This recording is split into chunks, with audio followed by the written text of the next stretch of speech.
Hello students, welcome back to my channel for another video.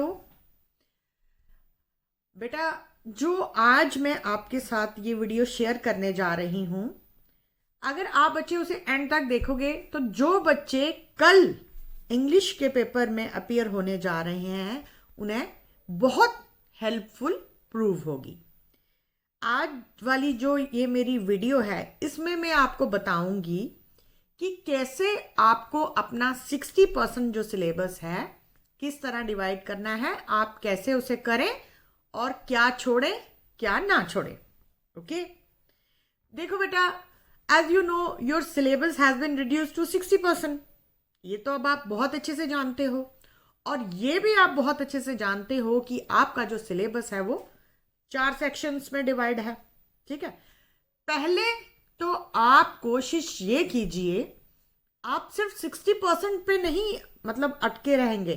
आप अपने दिमाग में ये नहीं सोचेंगे कि मुझे सिर्फ 60% ही करना है। सबसे पहले तो आप ट्राई कीजिए 60% से ज़्यादा करने का। ठीक है, क्योंकि सपोज करो अगर आप 70% का पेपर करते हो तो अगर आपकी कुछ मिस्टेक्स भी हो जाती हैं तो एटलीस्ट आपको पूरे पे मतलब मार्क्स तो आप स्कोर कर पाओगे। सो अपने आप को 60% तक, बिल्कुल उसका ये टारगेट मत बनाओ कि मुझे 60% ही करना है। सबसे पहले तो ये ट्राई करो कि मुझे 60% से ज्यादा करना है। ओके, पहली बात ये। और दूसरी बात, अपने दिमाग में ये लाओ कि मेरा कौन सा पोर्शन जो है सबसे ज्यादा स्ट्रांग है।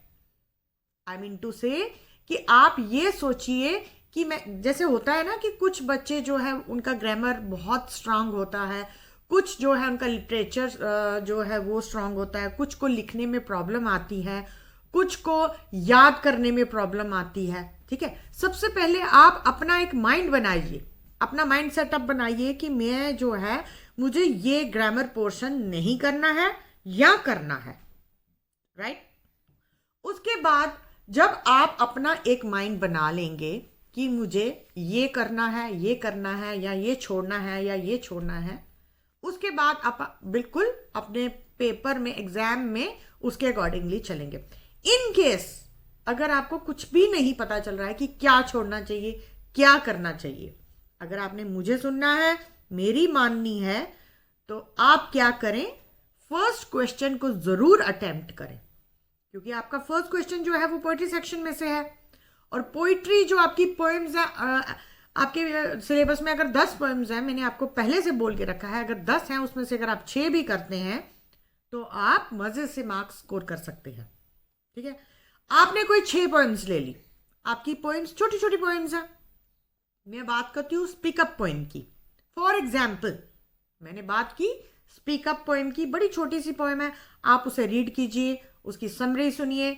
वो उसके लिए भी मैंने अपनी वीडियोस ऑलरेडी हर एक लेसन की, हर एक पोएम की जो आपका प्ले है, सबकी समरीज मैंने अपलोड करके रखी हैं। आप उसकी समरी सुनिए, आपके दिमाग में बैठ जाएगी। जैसे स्पीकअप है, स्पीकअप की समरी आपने सुनी, आपके दिमाग में बैठ गई कि ये समरी है। समरी अगर आपके दिमाग में बैठ गई तो आप बहुत आसानी से फर्स्ट क्वेश्चन कर लेंगे। और आपको पता है आपका जो फर्स्ट क्वेश्चन है वो कितने मार्क्स का है? फर्स्ट क्वेश्चन जो आपकी फिलिंग द ब्लैंक्स हैं, 6 फिलिंग द ब्लैंक्स 3 मार्क्स की हैं। नीचे जो वर्ड मीनिंग्स कहते हो आप, हम उसे एक्सप्रेशंस भी कहते हैं, आप वर्ड मीनिंग्स भी कह सकते हो, वो भी 3 मार्क्स की हैं। वो सिर्फ आपको मीनिंग पता होने चाहिए, आपको उसके सामने लिखना है। तो मेरी माने तो फर्स्ट क्वेश्चन जरूर अटेम्प्ट कीजिए। राइट, उसके बाद आते हैं आपके अनसीन पैसेज, या आपके पोइट्री में से भी पैसेज आते हैं, आपके प्रोज में से भी पैसेज आते हैं ना। वो बहुत आसान है, उसे जो बच्चा कुछ नहीं भी कर पाता है ना, वो प्रोज जो मतलब जो पैसेजेस होते हैं ना, वो बहुत मजे से आसानी से करके आप उसे मार्क्स स्कोर कर सकते हो। लाइक अगर आपको पैसेज दिया गया है, नीचे उसके फिलिंग्स ब्लैंक्स दी जाती हैं, आपको फिलिंग द ब्लैंक्स कैसे भरनी है आप पढ़िए, पूरा पैसेज पढ़िए। अगर आपको नहीं समझ में आ रहा, उसके रिलेटेड जो आंसर टू द पॉइंट आपको नहीं याद मतलब दिख रहा, आप टू दी पॉइंट उससे रिलेटेड ऊपर से लाइन उठाएं और पैसेज में नीचे लिख दें, तो भी आपको कुछ ना कुछ मार्क्स मिल ही जाएंगे।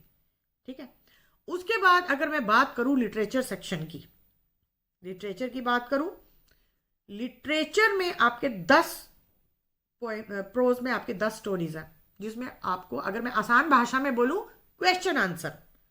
तो क्वेश्चन आंसर आपको कोई 2 3 1 2 कहानी कुछ तो याद होगी, कुछ तो आपने याद किया होगा।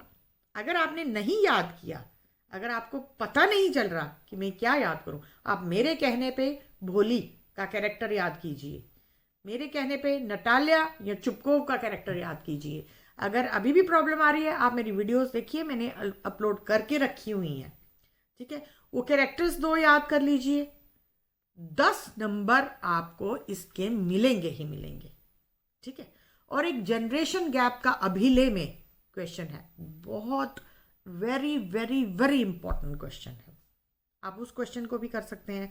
बाकी मैंने इंपॉर्टेंट क्वेश्चंस की वीडियो भी ऑलरेडी आपके साथ शेयर की हुई है, आप उसे भी देख सकते हैं। लिटरेचर सेक्शन आप मतलब सारे लेसन मत कीजिए, 2-3 लेसन लीजिए, उसके इंपॉर्टेंट क्वेश्चंस आप याद कर लीजिए। उसके बाद आता है आपका स्किल सेक्शन, जिसमें आता है मैसेज, नोटिस, एसे और letter. Important essays, important letters की वीडियो भी मैंने आपके साथ शेयर की है। बाकी रही बात नोटिस की और मैसेज की, जो मैंने वो भी आपके साथ शेयर किए हुए हैं। आपको पैटर्न मैंने बताया, नोटिस और मैसेज जो है बॉक्स में लिखने हैं। 4 मार्क्स के आपके नोटिस और मैसेज है, वो आपको अगर आप बॉक्स में लिखेंगे तो आपको 2 मार्क्स जरूर मिलेंगे। बाकी आप उसकी लैंग्वेज जो है वो ऑलरेडी क्वेश्चंस में दी जाती है, आप वही लैंग्वेज, थोड़ा सा समझने की बात है, इधर उधर करके एड्रेस ऊपर और नीचे का एड्रेस लिखेंगे तो आपको कुछ ना कुछ मार्क्स जरूर मिलेंगे। ये आपका स्किल सेक्शन है। लेटर डिपेंड करता है, लेटर और ऐसे आप पे, क्योंकि देखिए अगर आपको लिखने की पावर आपकी ठीक है तो आप कुछ भी मजे से लिख सकते हैं, ठीक है।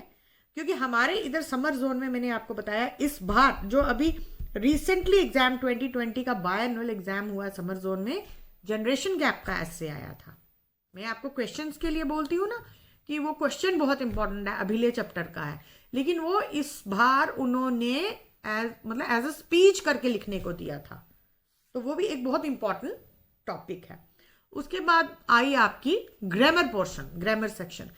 कुछ बच्चों को बहुत मुश्किल लगता है ग्रामर पोर्शन। अगर आपको मुश्किल लगता है, आप उसमें क्या कीजिए, जंबल सेंटेंस कर लीजिए, क्योंकि वो आपको सिर्फ आगे पीछे वर्ड्स दिए होते हैं, आपको आगे पीछे करके उनको मीनिंगफुल सेंटेंस बनाना होता है। होमोनिम्स कर लीजिए, अगर आप सारा ग्रामर पोर्शन नहीं कर पाते, होमोनिम्स कर लीजिए, आर्टिकल्स कर लीजिए, मॉडल्स कर लीजिए और पंक्चुएशन कर लीजिए। फ्रेजेस भी हैं, फ्रेजेस जो है उसके सामने जो वर्ड मीनिंग्स दिए होते हैं वो सिर्फ आपने उसको उसके साथ मैच करना होता है। मतलब कि उसमें कोई इतना ये नहीं है कि मैंने ये याद किया है मुझे भूल गया, उसके सामने दिए होते हैं। थोड़ा सा आपको मतलब अगर आपने एग्जाम में अपीयर होना है, पढ़ना तो पड़ेगा, रीडिंग तो करनी पड़ेगी बुक की, अदरवाइज तो बहुत मुश्किल है ना। तो थोड़ा सा आप बुक की रीडिंग कीजिए, थोड़ा सा वीडियोस को देखिए, अपने आप आपकी हर एक प्रॉब्लम जो है सॉल्व हो जाएगी।